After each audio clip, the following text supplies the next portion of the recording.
সুপ্রিয় দর্শক, আসসালামু আলাইকুম। আমি সরওয়ার এসএলআইব এর পক্ষ থেকে আপনাদের সবাইকে শুভেচ্ছা, কৃতজ্ঞতা এবং অভিনন্দন জানিয়ে শুরু করছি আজকের বিশেষ আলোচনা। সুপ্রিয় দর্শক, আপনারা যারা আমার ভিডিওগুলো দেখেন, কথাগুলো শুনেন, লাইক কমেন্ট ও শেয়ার করেন, আপনাদের জন্য বিশেষ বিশেষ মুবারকবাদ এবং কৃতজ্ঞতা রহিল। শুধু দর্শক, আমরা জানি অতি কতনে নারী নষ্ট এবং অতি পচনে মানুষের শরীরে কষ্ট হয়।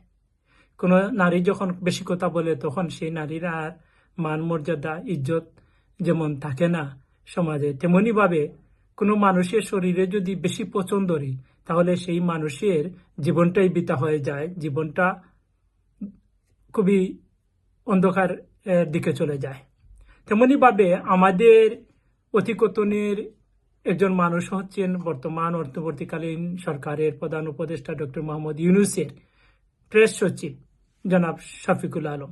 এই প্রেস সচিবকে নিয়ে আজকের এই আলোচনার মধ্যে থাকছে প্রেস সচিবের অতিকথন এবং বাংলাদেশ ভারত সম্পর্কের টানাপোড়েন, ভারত কেন অতি সম্প্রতি বাংলাদেশের ট্রান্সশিপমেন্ট সুবিধা বাতিল করলো, সেই সম্পর্কে বিশেষ আলোচনা করব।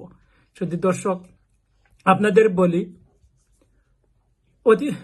আমি পূর্বেই আলোচনা করেছিলাম যে বলেছিলাম একটি প্রবাদ বলেছিলাম আপনাদেরকে, অতি কতনে নারী নষ্ট আর অতি পচনে মানুষের শরীরে কষ্ট।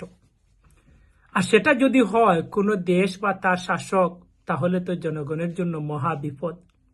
একটি দেশের উন্নয়নের জন্য সেই দেশের গণতন্ত্রের পাশাপাশি রাজনীতি ও অর্থনীতির টেকসই খুবই জরুরি এবং গুরুত্বপূর্ণ।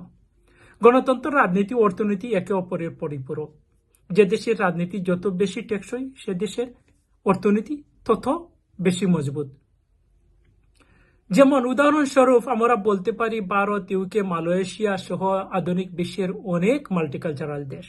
এই দেশগুলো তাদের গণতন্ত্র যেভাবে টেকসই, তেমনি ভাবে তার রাজনীতি, অর্থনীতি এবং মানুষের জীবনমান, সাধারণ মানুষের জীবনমানও অনেক উন্নতির দিকে এগিয়ে গেছে। এবং বাংলাদেশের রাজনৈতিক যেমন ভালো নয়, তেমন বাংলাদেশের অর্থনীতি আমরা এই মুহূর্তে ভালো দেখছি না। কারণ হচ্ছে বাংলাদেশের মানুষরা, রাজনীতি যারা করেন, তারা যখন ক্ষমতা বসেন তারা অতিকথন করেন, তারা তাদের চেয়ারকেই মুখ্য মনে করেন, তারা তাদের দায়িত্বকে, জনগণের যে দায়িত্ব সেটা মনে করেন না। তারা মনে করেন জনগণকে তারা আলু পটলের গল্প শোনাবেন আর তারা চেয়ারে শুধু দখল করে নেবেন, সেখান থেকে সরকারি সুযোগ সুবিধা গ্রহণ করবেন, এটাই তাদের কাছে মুখ্য। তবে সবকিছু নির্ভর করে শুধু দর্শক দেশের শাসকের দেশ পরিচালনা নীতি এবং আদর্শের উপর। যে শাসক যত বেশি গণতান্ত্রিক এবং কর্মঠ হবেন, সে দেশের উন্নয়ন এবং অগ্রগতি তেমনি ভাবে উচ্চ শিখরে পৌঁছে যাবে।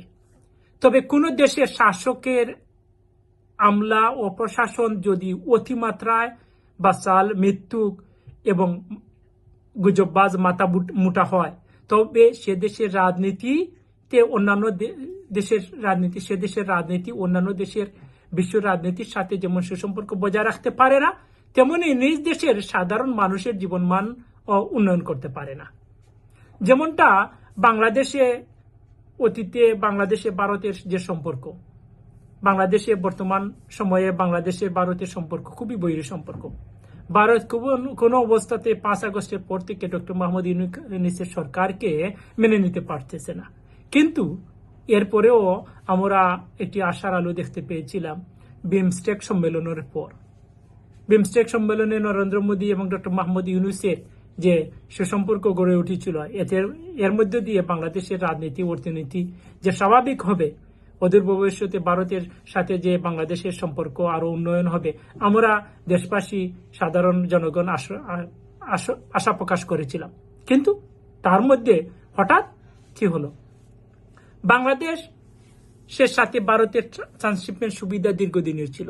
এই ট্রান্সশিপমেন্ট সুবিধা ভারত বাংলাদেশকে 2020 সালে দিয়েছিল যখন শেখ হাসিনা ক্ষমতায় ছিলেন। এই ট্রান্সশিপমেন্ট সুযোগ সুবিধা নিয়ে বাংলাদেশ বিশ্বের অন্যান্য দেশগুলোর সাথে তারা বাণিজ্য করতেন। বাংলাদেশ ভারতের রুট ব্যবহার করে ইউরোপ, আমেরিকা সহ মধ্যপ্রাচ্যের বিভিন্ন দেশে বিভিন্ন পোশাক, গার্মেন্টস থেকে শুরু করে অনেক পণ্য সাপ্লাই দিতেন। কারণ ভারতের বিভিন্ন রুট থেকে বিভিন্ন বিমানবন্দর বাংলাদেশ ব্যবহার করত, জাহাজ ব্যবহার করত, বন্দরগুলো ব্যবহার করে বিভিন্ন দেশে খুব সহজে স্বল্প মূল্যে পৌঁছে দিতে পারত।